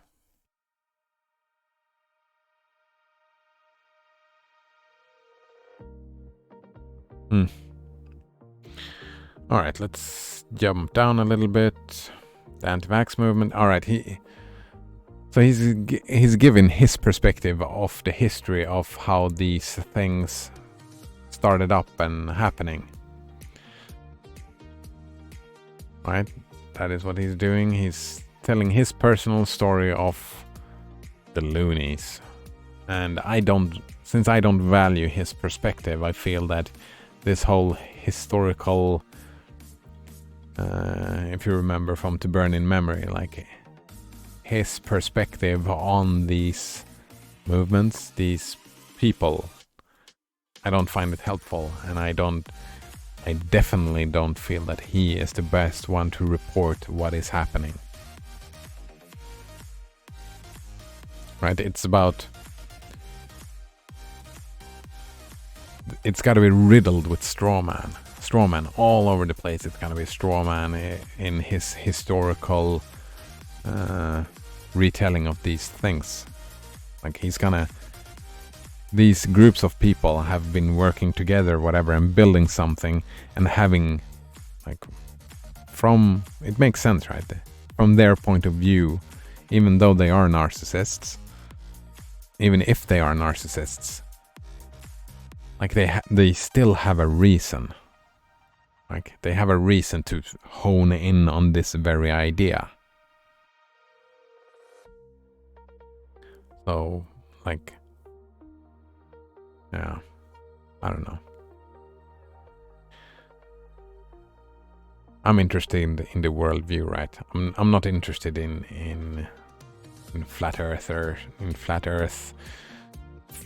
hypotheses and how they view the world, because it's just like I'm not interested in reading, like, I'm not interested in their text in the same way I'm not interested in reading the Bible. It's based on a false premise in my worldview.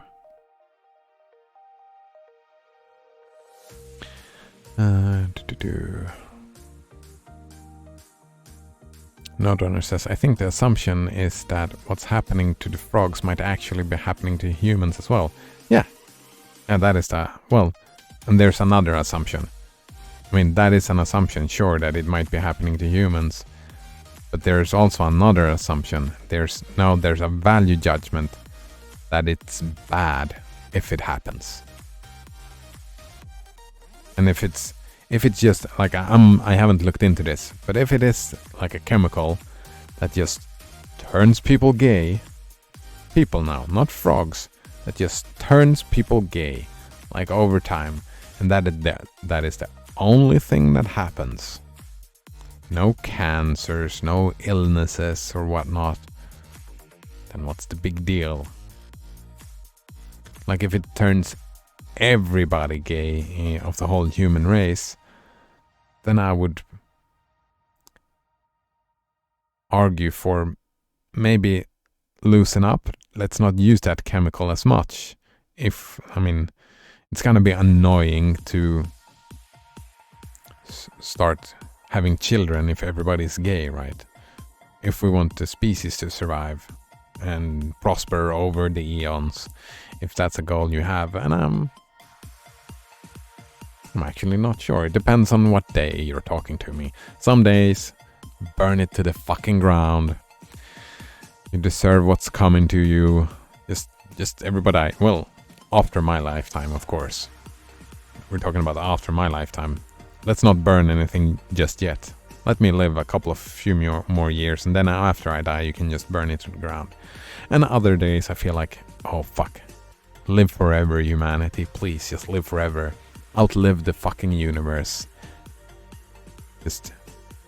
Outlive the fucking universe. Do it. I fucking triple dare you. But I'm thinking, like, for now, if we're turning right now, and if it's happened within like 1 or 2 generations, if we're in the situation where everybody will be gay in 2 generations, then maybe, stop using that chemical a little bit. And let's continue to have children in the normal way. I mean, we have different ways to gain children. But if everybody's gonna turn gay, let's build the infrastructure for it. Let's not have big sweeping changes. But that doesn't have anything about being gay to do. It's about, I don't like big sweeping changes. I think they are inherently problematic and destructive.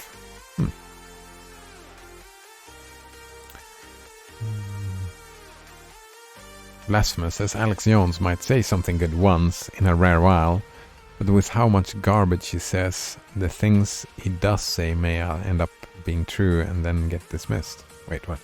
Alex Jones might say something good once in a rare while. I don't think I've ever heard. Well, I don't watch Alex Jones, so I'm not a very good person to watch this.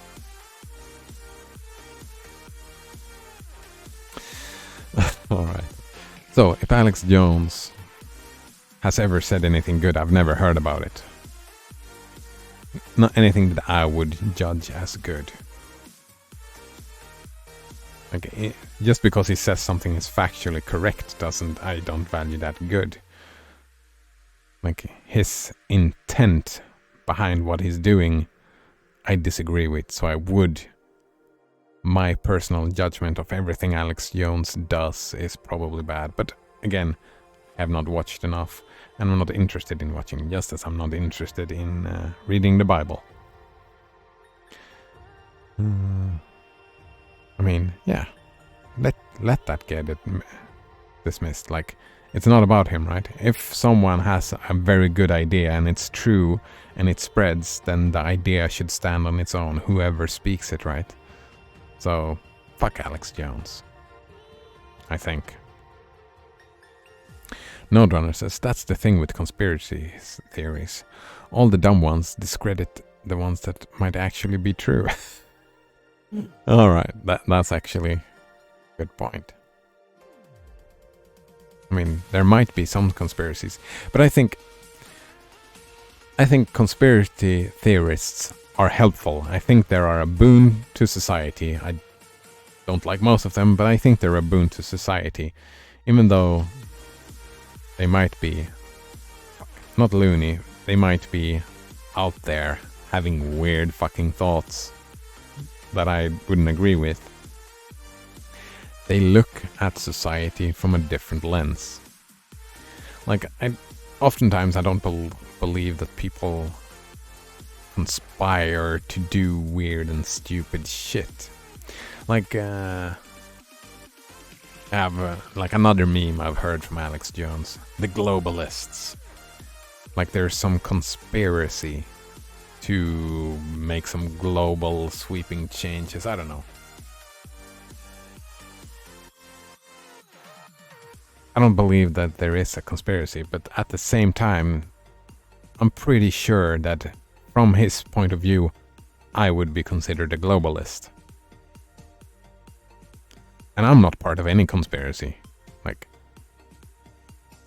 if we're not conspiring together right now, it's like I don't interact with a lot of people. You are the people I interact with, right? And I don't feel that we're conspiring, are we? Maybe we are, from his point of view. I mean, that's the value, right? If we're doing silly shit and trying to do stuff that is bad for the Alex Joneses of the world, that will make their lives worse, then I mean, yeah, they're useful because they are they're not doing a very good job of it, but they're pointing out stupid shit that we might do, if that makes sense. I don't know where I'm going with that. I feel like it was just all over the place, so I don't know where I was going. Maybe you took something of value out of it. And Noderunner here makes a quote. If everyone is going to be gay, let's build the infrastructure for it. Cider Mutterhead 2021. Yeah. Right? Doesn't that make sense? If everyone is going to be gay, let's build the infrastructure. Like, let's prepare. Like, that's the exact same time. Oh, fuck, I'm a broken record. I'm sorry. I mean, even out of context, I stand by that quote. If everyone is going to be gay, let's build the infrastructure for it. I think it's a hilarious quote, and I stand by it even out of context. But sorry for being a broken record, but like, that's the point of me dragging on universal basic income over and over and over again, right? If people are not gonna have any jobs, let's build the infrastructure for it. Let's build the infrastructure. Let's do it.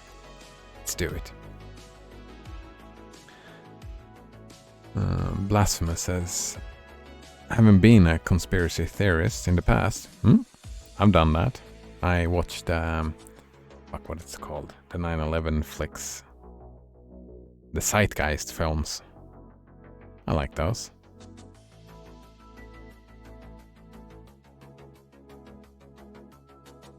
It was part of my journey as well. Blasphemous continues. It has helped teach me to think critically and realized most of it was nonsense. Kappa. Yeah. I mean, yeah. Like a lot of it. But at the same time, I took some valuable things off it.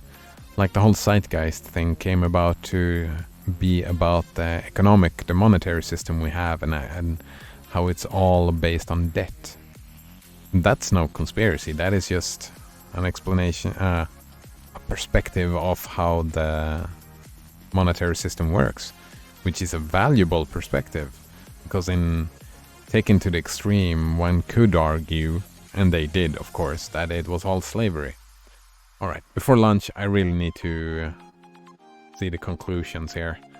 If you're still here, I'm sorry, Colgate in on tap. We've been stuck in other discussions, so I didn't read a lot of it. But let's read the conclusion at least. See if we come to some other place. Overall, the advent of internet, smartphones, social media, and everything else that allowed people to communicate massively and worldwide has had both positive and negative effects. Yeah, of course, I agree with that. They're just tools. Tools can be used for good and for bad. I can use a hammer to build a house, I can use a hammer to bash your face in. And there are so many people will do all of it. On the positive side, it allowed a better understanding of the other. That's pretty good, yeah? We're more exposed to people thinking in a different manner than we do. I agree with that. Before, the image of the other was filtered through governmentally controlled sources of information and mass media. I mean, yeah, partly, but mostly, and it's mostly still the same. It's norms. It's where you grow up. It's mostly your parents and neighbors, not really neighbors, but you get my drift. The people you go to school with and the people you go to school with, their parents and the teachers. Those have way more to say about that than the mass media. Then, of course, the mass media and governmentally controlled informs and have some say in it after all. I mean, not saying that it's wrong, I'm just saying that it's a little bit misleading. It's a little bit misleading. After, the other could talk directly to you and explain his or her situation, and you could develop empathy and realize that the other isn't different from you. Yeah, different from you after all. Well, the other is a little bit different, but the differences are quite small compared to the sameness. It also allowed people to organize protests against governments, communicating with each other under the radar of the state. Yeah. And that has, I mean, any communication technology, this works with any communication technology, right? The printing press, you could write all of this about the printing press as well, couldn't you? Probably was said about the printing press as well, I guess. Nodrunner says, I love it when people say things without saying anything. There were both good aspects and bad aspects of this thing. Wait. Welcome back, Colgate on tap. We're at the conclusion. And now I agree with this. Well, but, I mean... How do you mean? I don't quite understand, Nodrunner. They are saying something, right? They're listing what they feel good consequences from the printing press is what he's talking about, right? And now we're gonna read his bad, what he did not like about the printing press. The negative consequences of what people did with the printing press. On the negative side, it allowed every idiot to spread their unconfirmed, unverified, and untested theory. Hypothesis, right? He's like me. He wants to hear the word. He wants to see the word hypothesis. Oh man, to the world. A world untrained in receiving such information. Yeah. The problem is...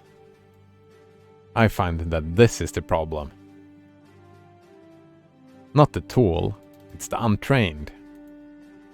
Right? I agree with him. I have a different perspective. I see this as the problem. I don't see the printing press as the problem. I kind of enjoy the printing press. Untrained in receiving such information and weighing its truth value. Well, dude, remove that word, please. I mean, truth value is...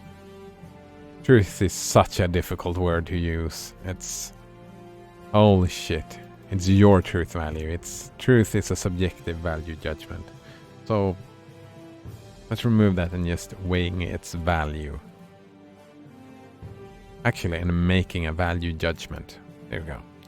It allows states to control other states. As was the case with the Russian state controlling the US by spreading fake news in American and social media. Well, I mean, yeah. But also no. Influencing, here we go. Influencing the US election and causing the election. Well, not causing. I mean... You're taking it a bit far, and you're being, like, it's so fun, the Harry is being very conspiratorial here, isn't he? And yeah, they influenced, but they didn't cause. It wasn't like the Russians decided, now Trump is president, and then it happened. I mean, that's not the way the world works. Some people's minds were changed, and maybe, but I mean, all the other people, the majority of the people whose minds were not changed, would still have voted for Trump, right? That's why, I mean,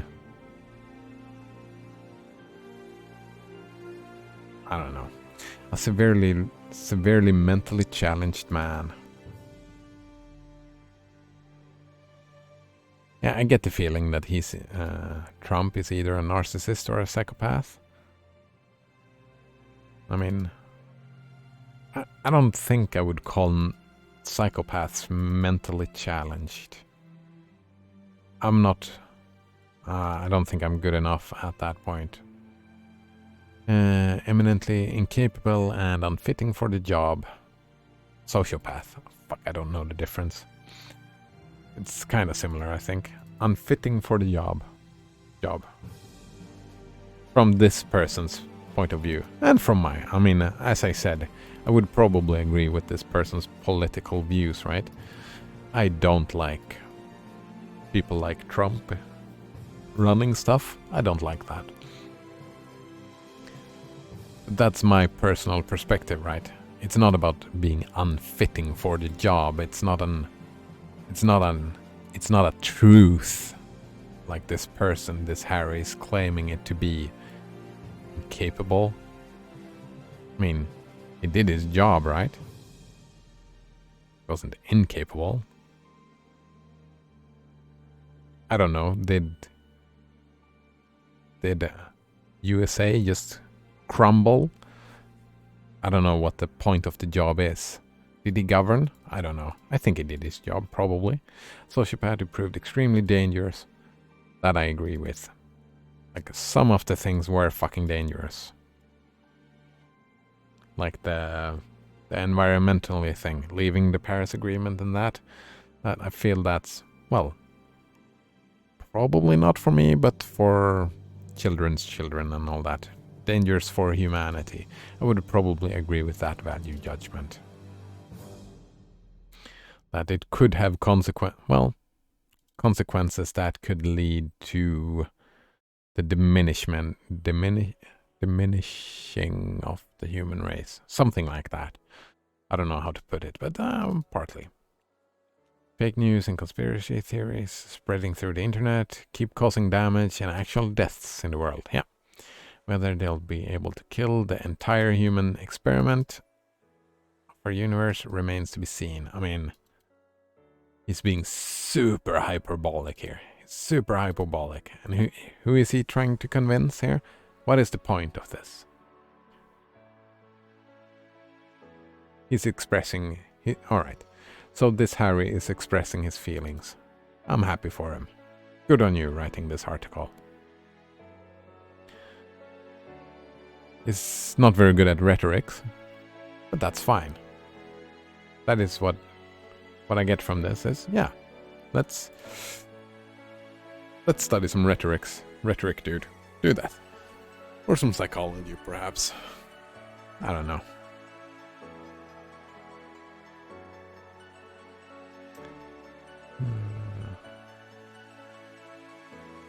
Blasphemous says that America does a good enough job spreading its own propaganda.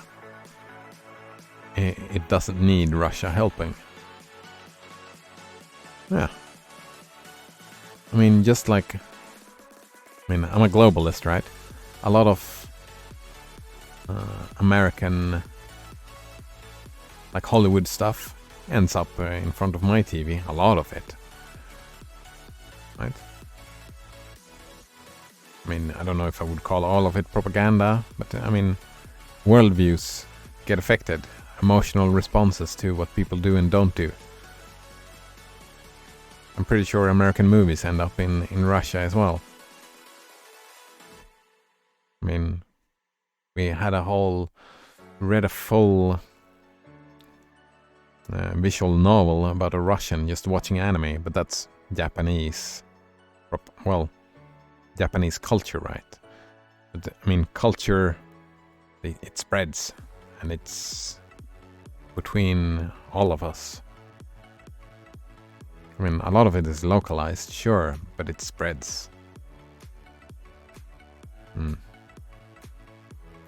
Blasphemous continues. It is like when Americans will act shocked when Russia or China is collecting their data, but will be completely fine when the American companies do it. Hi, Amazon. Is Terminator American? Yes. Well, I mean, he's Austrian, right? But he's American now. He was an American governor. So I'm guessing. Even if it wasn't American from the start, like if it was a book from something else. The book was American. The book was super Hollywood. There was a reference to Terminator in Everlasting Summer, yes. Alright, American movies. Hollywood has spread throughout the world. We've all seen the Hollywood movies. Some of them, at least. And that has a global influence. Some of it good, some of it bad, depending on your point of view, right? Alright, so fuck, 2 days. No to burn in memory. But we're getting close. I'm thinking that tomorrow maybe we got stuck on other discussions, but I'm having fun. So I'm having fun with that. But then if we finish that tomorrow, I need to find something else to read. And I kind of actually, before I leave, let's check that out. We have that Night in the Woods. I want to see, is this like a reading thing? Adventure game focused on like you walk around a lot. Oh, fuck. Let me just pause that. Like you walk around and you puzzle a little bit, but we do that now as well.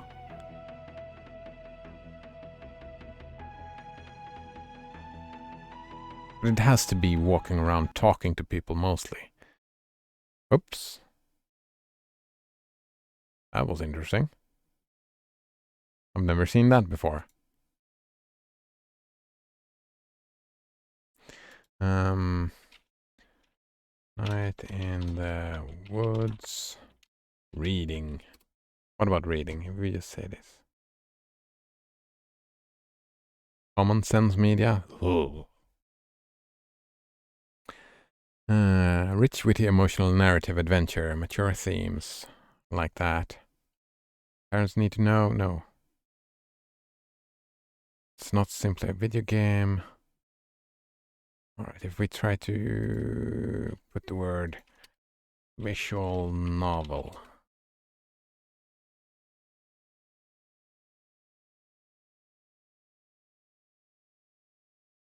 Oh fuck, I just got spoiled. It has different endings. Good ending and bad endings. Fucking spoilers. Night in the Woods. Books? Comics.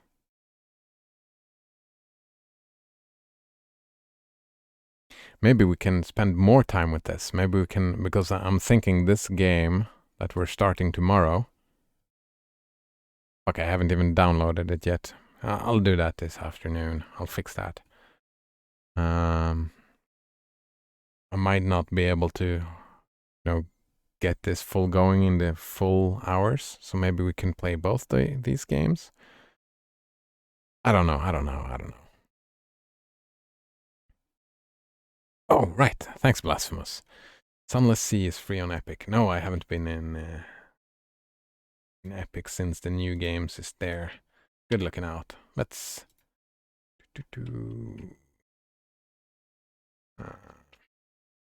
let's get that.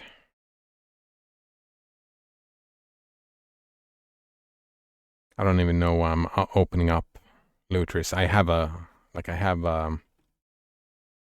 If I start D menu, I can just write Epic Game Store, and I have a script for it. So I don't know why I'm opening Lutris. Waste of time. Sunless Sea. That is a game that I want to play as well. Seems like a unique, something interesting. Thanks for looking out, Blasphemous. Like they're fucking just throwing away. Just look at this. I haven't bought a single game on Epic. And I want to play this for sure. This was great. What else do we have? Alien Isolation.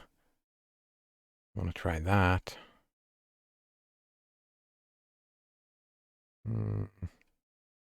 Defense Grid Awakening. Sounds like fun, just the name. Dungeons 3. Elite Dangerous I want to try.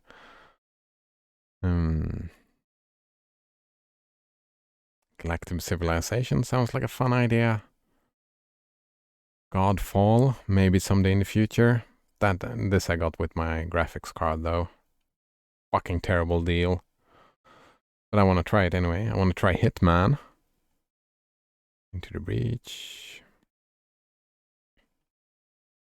The Metro games, I haven't played the Metro games. Neglected those, right?